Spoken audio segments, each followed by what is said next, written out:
Hi everyone, welcome back to my channel. It's almost graduation season, meaning many of you may be looking for jobs really soon. So in this video, I'll be sharing my architectural CV and portfolio that landed me a job in a big international architectural practice. This is an ongoing series I'm putting together about job hunting in the UK. So if you're interested, I've put the link to the playlist down in the description box below. Before we start the video, if you like content like this, don't forget to like and subscribe so you don't miss out.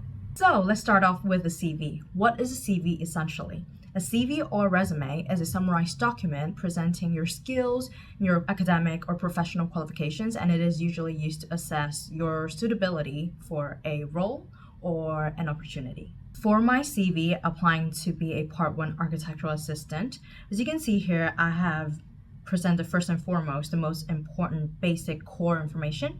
We have my name and the role that I'm looking for, which is Part 1 architectural assistant, and then I have the basic information of my phone and my email for contact. A photo is used here, but a lot of people do not use photos for the CV, so it's not really mandatory. The reason why I put it here is because I think it ties the CV together in terms of the layout, in terms of the format, so I just thought it would be a good idea for me to include it. Next, you want to include a summary or a brief statement saying what architecture you're into, what you have done so far in your architectural journey, and what architecture you're interested potentially for the future. Here I've written, I'm a driven Part 1 architectural assistant with experience in residential architecture and passion to not only create innovative and eco-friendly designs, but also to make architecture more accessible for underrepresented communities. Proactively leading community and inclusivity focused student societies during university not only increased my knowledge on these areas of architecture, but further improved my time management and leadership skills.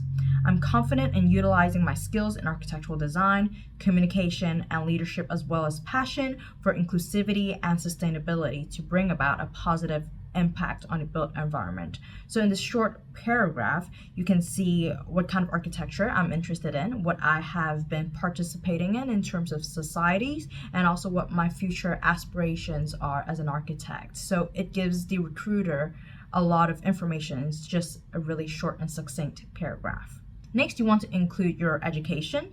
Here I've included my bachelor's and my high school A-levels. It's a fresh graduate job. Usually you would just include your bachelor's degree, but I thought it would look quite empty on my CV. That's why I included my high school A-levels as a qualification of my education. But as you move along on your architectural journey, you may get a master's degree or a doctorate, or you may have other more relevant diplomas or qualifications, and you won't want to omit the one that are further along the line that are no longer relevant.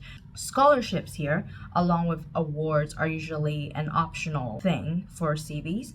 I did put it here because it kind of is an indicator of what kind of individual I am, and I wanted that to be brought across in my CV as well, and that's why I've included it.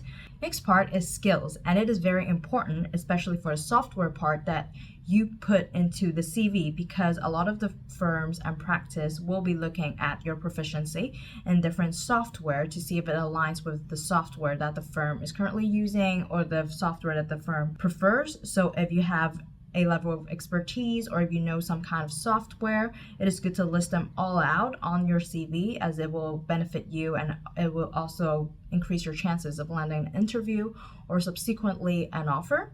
I've also included some languages that I know and other skills like physical model making skills and some soft skills like management skills, time management, marketing strategies, leadership skills, which are also really core skills that architects need to have. And next, I have my references. Some people might not include their references details on their CV. They might just put a line saying references provided upon request, which is also fine, but I did put it here just for convenience. Next, moving on to the most important part, which is the work experience part or relevant experience. I've divided it into two parts: my work experience, which is more architecturally focused, and a section about my voluntary work.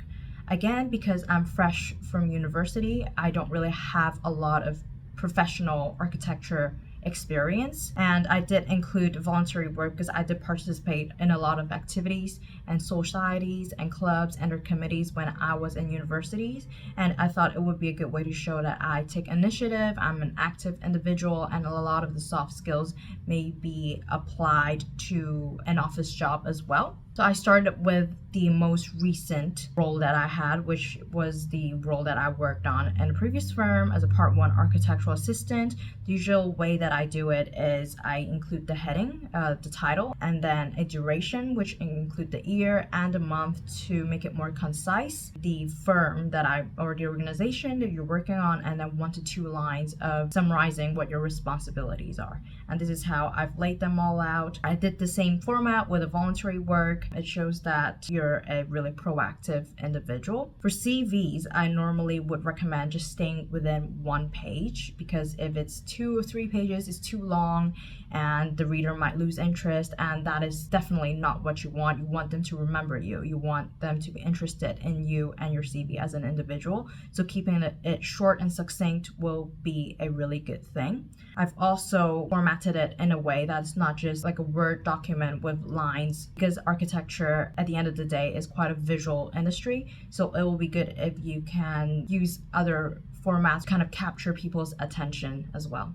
A disclaimer before we go into the portfolio: some of the projects that I've included in my portfolio are private projects, so I'll be blurring out some of the information, but it should still give you an overview of what to include on those pages. The primary message that I wanted my portfolio to deliver was the diversity of work that I've participated in, and also to show initiative. At this early phase in your career, it's really hard to have expertise in a certain area, so recruiters usually look for high quality academic design work and extracurricular work.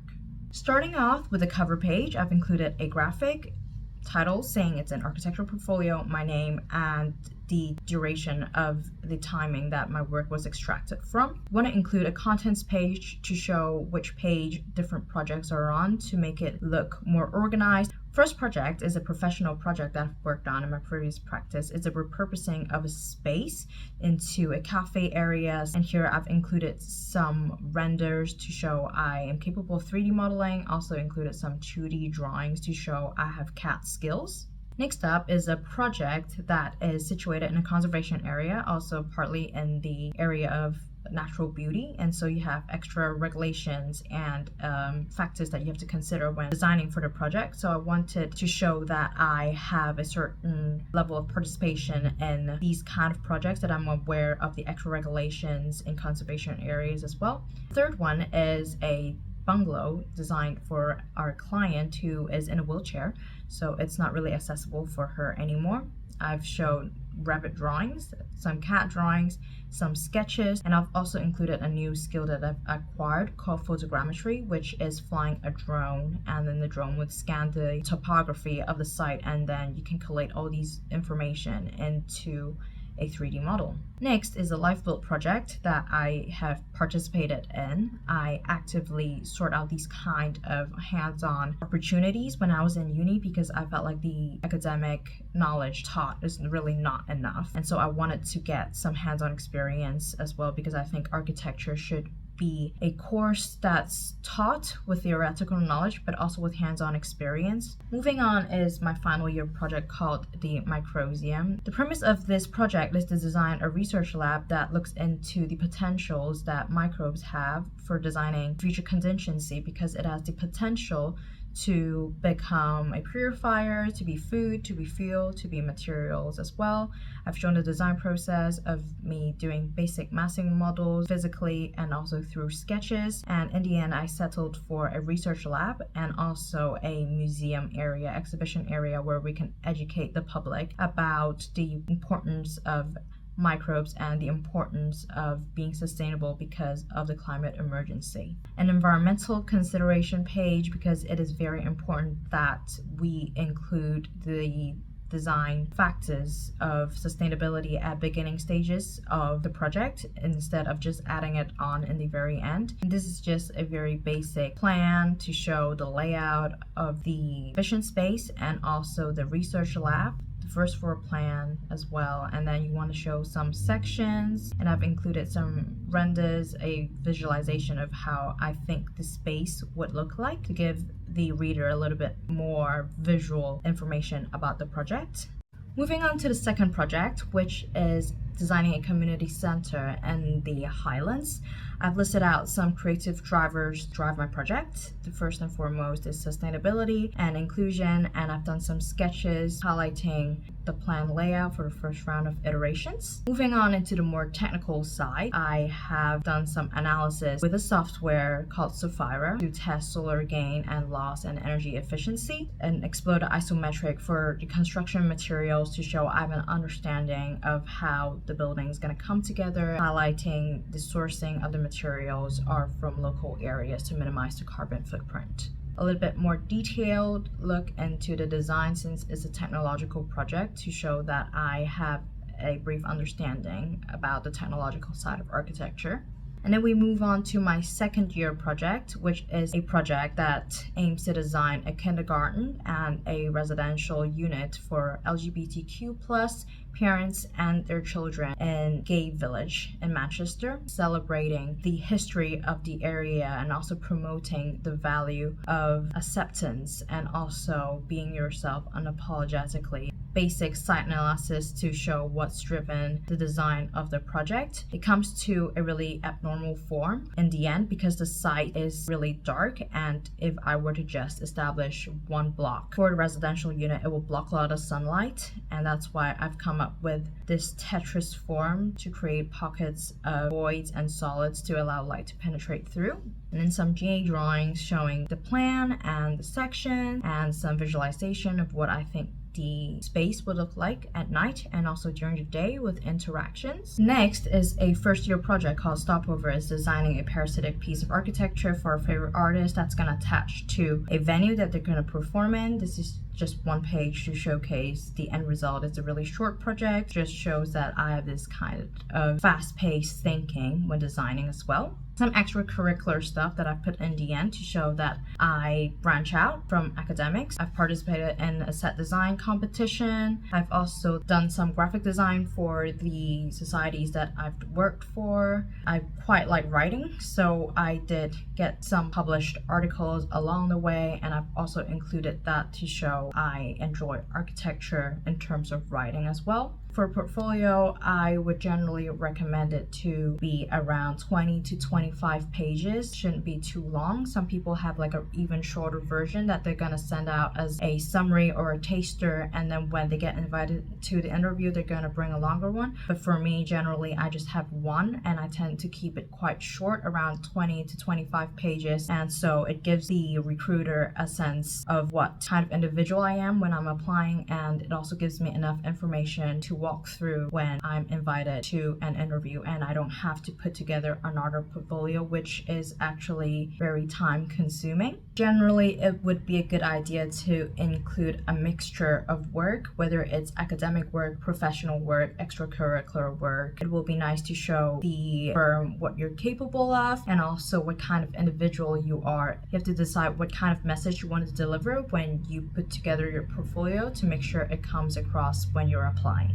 And that's it for this video. If you have any questions, please leave it down in the comment section down below. This is a series that I'm putting together about job hunting in the UK. So if you're interested, I've put the link to the playlist down in the description box below. If you like this kind of content, don't forget to like the video and subscribe to this channel so you don't miss the ongoing parts of the series. Thank you so much for watching, and I'll see you next time.